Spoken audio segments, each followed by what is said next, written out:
आता एक व्हिडिओ पाहिला, एक मराठी तडफदार मराठी बिझनेसमॅन, ज्याने आता त्याची काहीतरी 50वी फ्रँचायझी विकली. हा अरे 50वी फ्रँचायझी नाही विकली, 50वा मुलगा आहे ज्याला ह्यांनी मूर्ख बनवला. आणि तो मूर्ख बनला कारण का माहिती का? फक्त आणि फक्त इंस्टाग्राम. फक्त तुम्हाला इंस्टाग्राम वापरायला जमलं, तुम्ही व्हायरल झाले, तुम्ही येडे चाळे करून तुम्ही भले केस आणला रिबिन बांधून व्हायरल झाले. मुद्दा तो नाही. मुद्दा काय आहे? तुम्ही गांडावला, तुम्ही त्याच्याकडून 2 लाख घेतले, आज 50 जणांना पण फ्रँचायझी विकल्या तुम्ही. किती झाले तुमचे?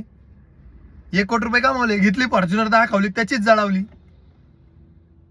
मराठी बिझनेसमॅन म्हणजे MLM झालेला आहे एकदम परफेक्ट. मग स्क्रिप्टिंग करा, फॉर्च्युनर दाखवा, बंगला दाखवा, सगळं करा, मग पुढच्याला वाटलं पाहिजे अरे ह्याला 2 लाख दिले ना, आपण जहागीरदारच झालो, करोडपती झालो. अरे ढिगाने पडलेत ना मराठी बिझनेसमॅन, ज्यांनी पुस्तकं लिहिलेत.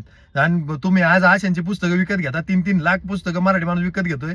लाज वाटल्या पाहिजेत आपल्याला.